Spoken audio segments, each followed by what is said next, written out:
Hello,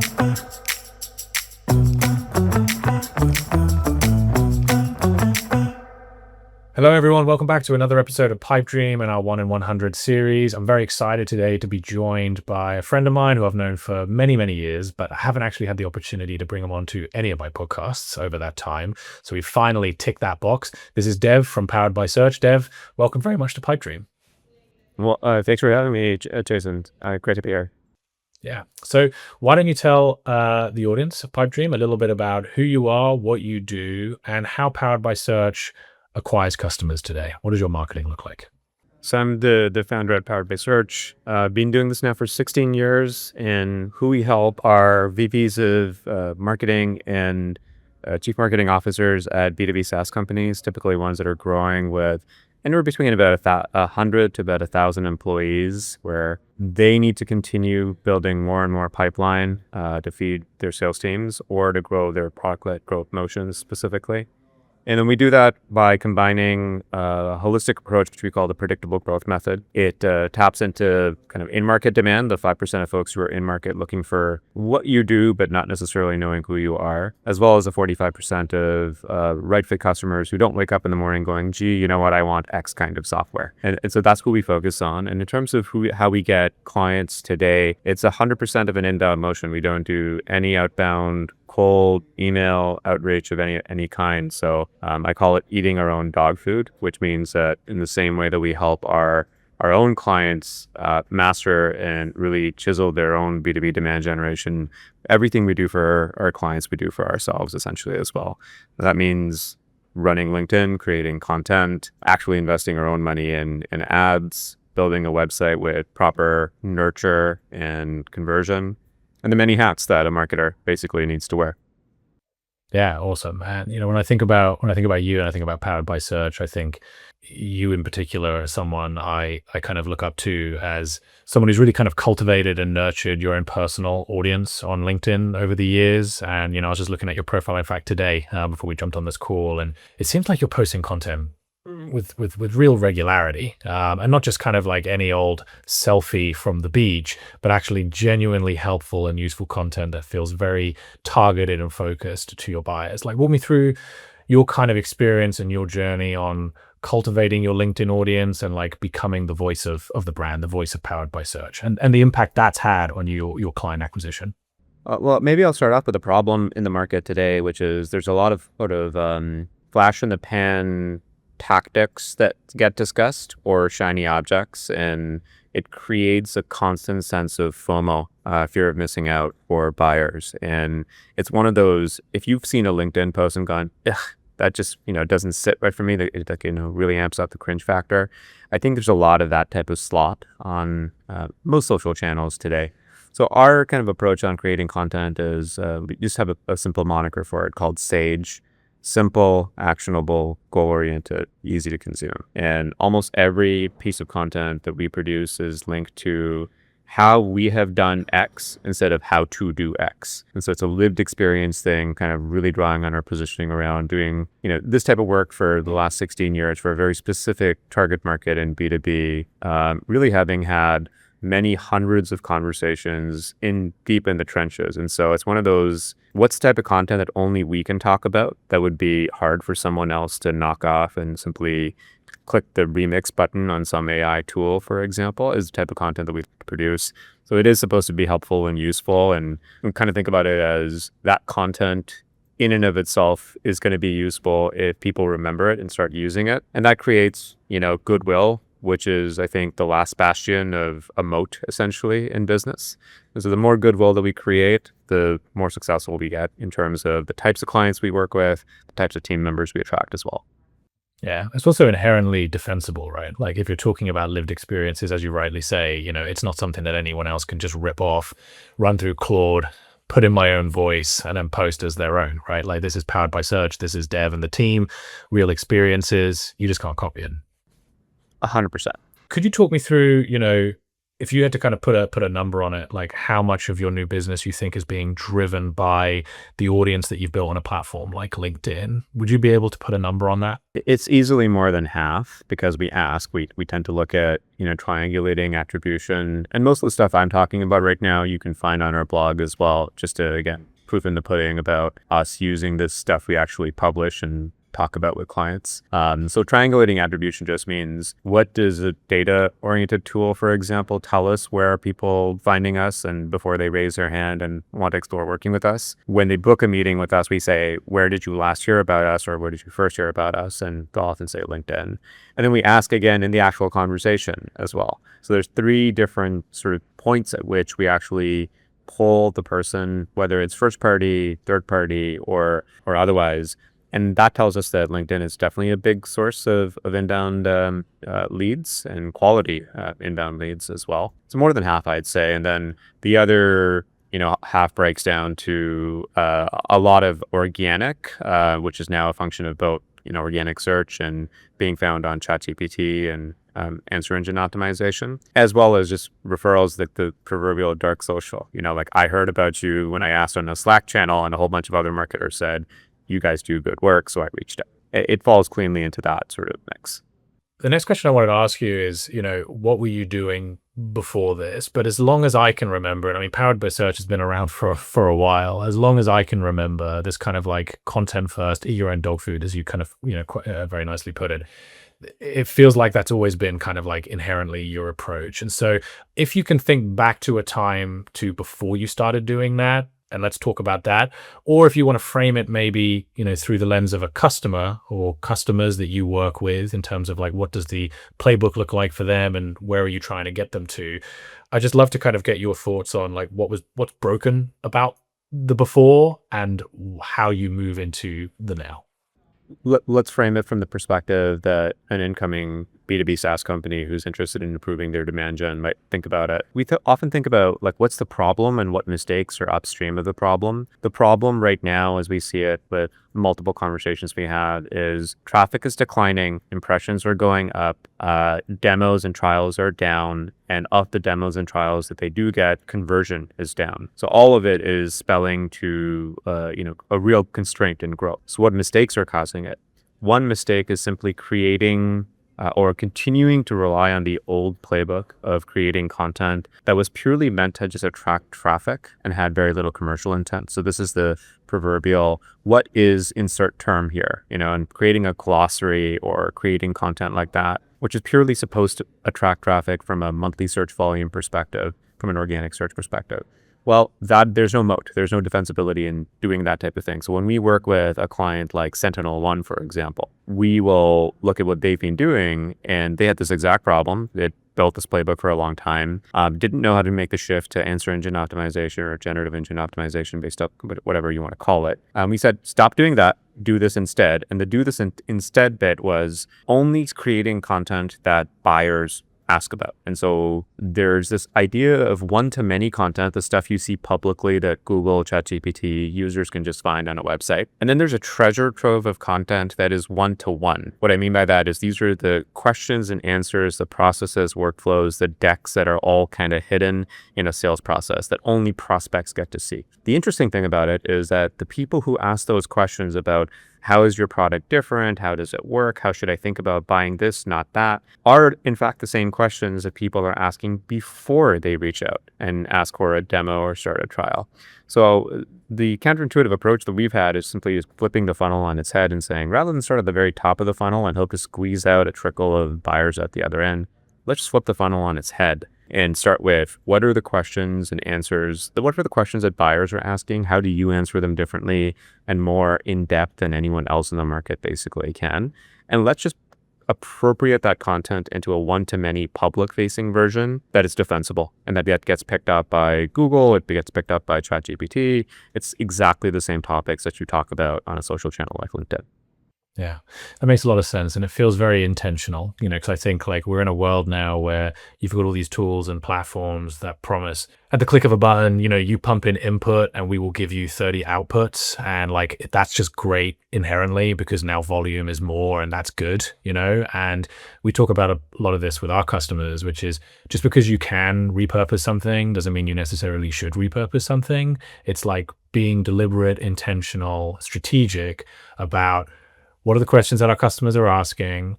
And if we're going to invest in some sort of like core content IP that answers those questions, how can we repackage it in a way that sits across the entire buyer journey or fills in the gaps in the buyer journey that we're currently not fitting? And am I kind of thinking about that right from your perspective? Yeah, 100%. We think about a very simple three-question way of being able to operationalize strategy. Because really what you're talking about, Jason, is how do we employ good judgment and good taste? Judgment being what to do and what not to do. Taste being how is it perceived? Is it on one side cringe versus like, oh my God, they just understand me and my business so well, right? And that's a continuum. So the three questions are, what kind of topics and content should we create it? How should we frame it? What kind of frame/shape should it take? And then where should we distribute it? Where should we in that own channel's native format so that the buyer on the other side sees it not as square peg round hole, but very much native to its specific channel. So if you can answer those three questions, it operationalizes strategy. And in terms of where to begin with the end in mind rather than going into some sort of research tool to say, here's how many people are looking for keyword X. Much rather we say, what are the top 10 topic areas and questions that tend to either get people to buy or shy away from buying? And you need to talk about both at the end of the day, handle objections or diffuse them, at the same time engender trust and talk about social proof and credibility. Yeah, absolutely. I mean, you've already mentioned Sentinel-1, and I want to kind of like dig a little bit more into maybe a case study or an example that kind of just helps flesh out this idea for the listeners. And so could you kind of like walk me through an example of content that you've seen actually kind of drive pipeline in that framework that you mentioned versus just capture engagement? Like help us build out the picture a bit. Great. So let's talk about buyer journeys first. So if any B2B purchase is a complex considered purchase, it's not like you're buying something that's 20 quid off Amazon, for example. The consideration cycle for that is much, much shorter. So if it's a considered purchase, which just means that it's going to take some time to implement, it's also going to take some time to rip and replace. That implies that the buyer needs to do a bunch of research. If they need to do a bunch of research, then you have to think about what's their buyer journey. And we like kind of keep it very simple because simplicity is almost it's a proxy for expertise.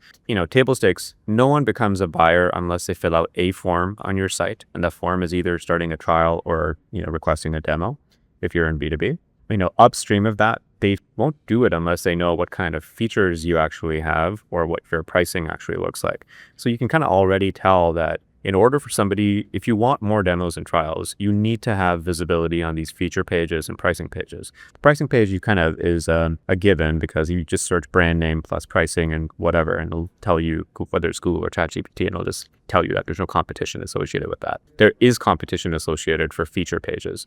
Those are typically static pages, and the issue we see with a lot of marketing teams is that they only seem to think about these static pages, feature pages, benefit pages, use case pages when they do a website redesign. After the redesign is done, they rarely revisit it. And we can kind of tell by looking at the last updated dates or when that page was initially cached or indexed. That those pages are critical on the buyer path. So when we think about improving those, the way it shows up is I call it like an outcoming exercise. So the dissatisfaction that often buyers have is, we want to rank for XYZ category software term. We are on page 4 of Google and we're not getting found on ChatGPT. Alarm bells. Why is this happening? Well, that's an outcoming resulting kind of exercise. But if you go back to the inputs and the outputs, the input was no one looked at this page after it was actually launched. And the output was this page is now considerably outdated compared and light in terms of content compared to the competition. And you don't even know that because you haven't actually gone and done any competitive research to see what are your peers who are ranking on the first page or who are getting mentioned from a GEO search perspective. What are they doing?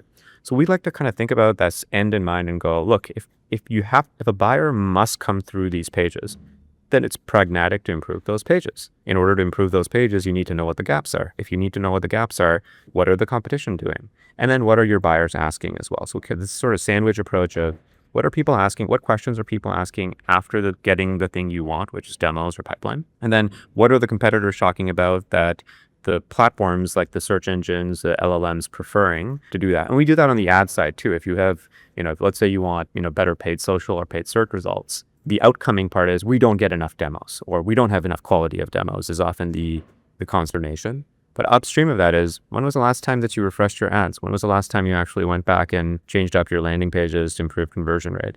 And usually the answer is never, sort of, kind of. So we look at that and pragmatically just go, in order to get the outcome, the inputs and the outputs must align. And that's a function of just what to do and what not to do at the end of the day. And so when we get that right, growth becomes a lot easier because it's straightforward. And rather than a whole bunch of talking, which is unfortunately what's happening in marketer, both in-house kind of teams, as well as just talking with their agencies about how to get stuff done, I just figure it's easier just to get stuff done. And so when we get that, that to actually happen, well, good things follow essentially from there. I think this is a natural segue into talking about the role that AI plays in all of this, because obviously this wouldn't be a marketing podcast if we didn't talk about AI. And, I'm sure you would agree with me, like AI is a tool, and we should not be outsourcing our strategic thinking and, our ability to do critical thinking and decipher insights from research to AI. It can help, but it shouldn't be the source. And so kind of like walk me through how you would be advising your clients on using AI to not just like improve what they've already got, but to like build on what they've already got. Because as you were talking there, I was imagining about these feature and use case pages. It's not like we just do 4 of them because we have 4 kind of personas and like that's it. And yeah, maybe we update them every 3 months. We could be creating dozens of these things, all targeted to very specific use cases of our product or our service, all for different types of personas. And so maybe we can talk a little bit about that. We'll just talk through the big thing that I think AI has enabled is it's lowered the barrier to what can we do and how long will it take. So now you have the world is your oyster in terms of what you can do if you know how to describe it. And then the timelines have compressed from what things that used to take a quarter or 2 are now taking weeks or days. There's a very small percentage of people who can get it done in days or hours. And they exist, but I'd say for most people, most of the time, the time compression is maybe half or less is essentially what we're seeing in the market. The big challenge in the middle is people don't know how to describe what they want. And therefore, that is where the AI slop essentially comes from, right? So the more specific we are about what end outcome we want, then AI becomes really, really useful. In the context of how to apply AI, we think about it from a few things. The first place to just think about is workflows. So whereas in the past, let's say you're doing competitive research, just run a deep research query and it'll go through and pull in 100 websites and scour the web for it, as opposed to being able to only look at the top 10 results for 2 or 3 pages deep. So these are all workflow improvements. Just what would a human do and how deep would a human go and how long would it take for a human to do that work? And just having AI do that and be able to get it together is much, much easier. But in terms of buckets, we really think about it as what should we do more of? What should we do better? And what should we do that is new and speculative? To grow a business is actually pretty simple. Just like do more of what works rather than what the mistake that a lot of teams make is let's go do something new rather than the thing that continues working and paying dividends. And there's lots of usually embedded assumptions of like, I think we've saturated the market or there is no more room to grow with this channel. Most of those are completely unfounded and untrue because there is no evidence actually to prove that specifically. And so with AI, we might think, okay, well, let's say we have, as you mentioned, this many static pages for features. You can't add more feature pages because the product does what the product does, but you can certainly add more use case pages. So and most SaaS companies actually lack use case pages. They spend time on feature pages, but they don't actually focus on either who it's for or how it works is the way we think about it, which is the simplest way of what somebody might as a buyer think about when they land on a B2B website. Like, who is it for? Is it for my kind of person or bounce, or how does it work? If it's not intuitive, I leave. And so who's it for and how does it work? Which is there are multiple who's to kind of go through down role, title, industry, many ways to slice that pie. AI can be wonderful at the synthesis work. If you're running into a a wall in terms of who are all the users. Like we often ask our incoming prospects, what's a typical role and title that shows up to your demo? And they can't answer that question often because they just say it depends, or there's many different types. I can't. So what that tells us is it's not that they're wrong or there's anything broken fundamentally. It's just that no one has done the fundamental analysis to go into the CRM system, pull all the demos, map it to the actual LinkedIn profiles of the people who attend it, to then understand what's the messy middle of roles and titles, or even levels. Like, is it a middle manager attending a demo who then brings in a VP later on? So that's strategy in practice, right? So we use AI to be able to do that type of analysis. Then what we do from the use case perspective is look at, we go from more to better. So let's say you've never done a CRO analysis on your site or on key pages, just using AI to go in and say, what's missing on this page that we should be able to improve is something that we do all the time. And we do it in rapid fire sort of process. Like it's usually one of the first quick wins that we'll do is say, as an example, if you're calling your call to action request a demo and you're seeing a poor conversion rate, less than 1% of people who from visit to MQL or SQL, depending on what you call it, but ultimately people who raise their hand and request a demo, you're seeing less than 1% of people do it. Well, have you thought about, instead of calling it seller-centric language, like request a demo or get a demo, what would happen if we simply applied a buyer-centric lens? So call it see it in action, because that's literally what the buyer wants to do. They want to see the product in action. They don't want to be qualified and evaluated. No one wants to be in a sales call. So we think about sort of that perspective and say, let's apply a buyer psychology-oriented lens to the entire site, and let's go through and get some copy enhancements. If we could only change words and images, but nothing else on the site from a design perspective, what would we do? So again, you see these are very simple razors. They're almost too simple in terms of the way that we might approach it. Then we're using AI to get speed. And the last part is doing new things. New things are when you truly have evidence that you've already done more, you've optimized and eked out every efficiency you possibly can. Then we think about AI as a thought partner for synthesis work. Essentially, like when you have run out of creativity, it can be really creative to be able to say, well, what about these other 50 ways that you haven't considered? But most people, they're pretty far away from actually going into using AI as a synthesis way of looking at the world and their go-to-market strategy. There's lots to be done just on more and better. Yeah. I mean, my final question to round out the interview was going to be, give me 2 or 3 tactical things that you can take away from this podcast and kind of start applying immediately. And you just gave me like half a dozen at least. So I'm going to come at it from a slightly different angle, which is if you've got people listening to this episode and they're kind of nodding their heads along with what you're saying here and they recognize that something needs to change, like where should they start? Like what does it take to go out there and begin to kind of build out the kind of system that you've been describing so well on this episode? So I think every worthy effort requires a worthy goal. And one of the ways that we've been successful is we have what we call a Grand Slam offer. And our Grand Slam offer is that we increase pipeline from ICP fit, qualified, right fit traffic by 30% in 90 days, which is a bit of an unheard of kind of, and we guarantee it actually. If we don't hit that number, then we continue working for the next quarter on, we put our skin in the game, which is something that most agencies don't do because most agency hires are a bit of a coin toss. I'll tell you exactly how we do it, which is also not rocket science. So if you're a marketer listening to this and you want to increase your pipeline by 30%, either talk to us or I'll tell you exactly how you can do it yourself. You can layer on and compound a few changes. Number one is, how do you just get 10% more traffic than you have today? Think about that. If you have something that is, ranking, if you have these feature pages that are ranking on the second page of Google, and they're on position 11 to 15, just use internal linking on your site to be able to push them onto the first page. It's the simplest possible change to be able to get a drastically higher level of visibility. If you're struggling and you don't have any answer engine optimization or GEO traffic, go back to your narrative content and start adding frequently asked questions. Like essentially think about, instead of how do I optimize for keywords, how do I optimize for the longer phrased questions that my buyers will tend to ask? That's a simple one over there. If you're running ads, just write a better ad to get a higher click-through rate, and you'll see your cost per clicks will drop, which means that you can get more traffic for the same amount of spend. Again, these are super simple. So all we're doing is these ladder up to 10% more traffic. Not a huge number, right? The second thing is we reduce the cost of acquisition by 10%. And what we're doing over there is look at all the spend that you have that has never produced a demo. We typically find somewhere between 2 to And 20 to 40% of every dollar is wasted in terms of it never having produced a demo or a trial. Well, when we cut that out, the actual table, like the minimum dose is a 10% improvement. We find 20 to 40% typically. So just cut out a little bit of the stuff that is irrelevant audiences, irrelevant keywords. And you'll find 10%. And most people can do that if you wanted to. So 10% more traffic, 10% lower cost of acquisition, and then 10% higher ARPA or ACV. So move upmarket ever so slightly. If you're in B2B, all of your buyers are on LinkedIn. Go look at the LinkedIn companies page.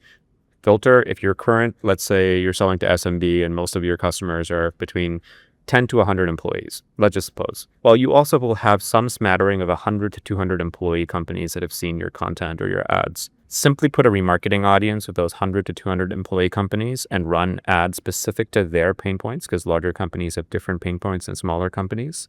And what you'll see is that pipeline will improve, but literally those larger companies have a willingness to pay that's higher. Or put those companies, put them into Clay if you want, enrich them, reach out to them, do whatever it takes, but to focus on that slightly larger vertical or segment of companies to increase your ACV by just 10%. We're not talking about a huge amount. If you're product-led growth, this means, go look at some expansion customers. If somebody's paying $99 for your product, well, all we're talking about is somebody paying $110 for your product. It's not a big increase, but when you do it by this sort of, we call it the 3x10 rule, 10% more traffic, 10% less cost of acquisition, 10% higher ACV, it all ladders up to about a 32% increase in total pipeline and growth. So small changes sort of executed violently is something that allows us to make the guarantee that we make. And rather than talking about how to improve pipeline for quarters and quarters and quarters, which is what many of our clients say, like, I want someone who's strategic, proactive, and is making my workload easier. And who I'm dealing with right now is reactive, tactical. They wait for me to tell them what to do, and they actually add work to my plate. That's kind of the shift over there. So you do those things and good things will happen. I mean, I'm feeling super inspired to go and do some of these things for my business. We'll definitely drop a link to this offer that you're talking about in the show notes of this episode. Dev, this has been a goldmine of insights on how to turn perspective and points of view into pipeline for our audience. Where can they learn more about you? How can they learn more about Powered by Search? You can follow me on LinkedIn. I post something like 15 times a week, and it's almost, I really be leaning into visual content, which is starting to get saved more than just liked and shared, which is, when we know we're doing a good job, is if you save that content and revisit it and share it in your Slack channels, then we're building goodwill. So you can find me just at Dev Basu on LinkedIn. And then for Powered by Search, just poweredbysearch.com, you'll see the Grand Slam offer right on the homepage. And if it makes sense to dive any deeper, feel free to reach out then. Awesome. We'll drop the links in the show notes, Dev. Thank you so much. Worth the wait after all these years to bring you onto the podcast. Well worth the wait. Thank you very much for coming on to Pipe Dream. We'll see you next time. Bye-bye. Sounds good. Bye.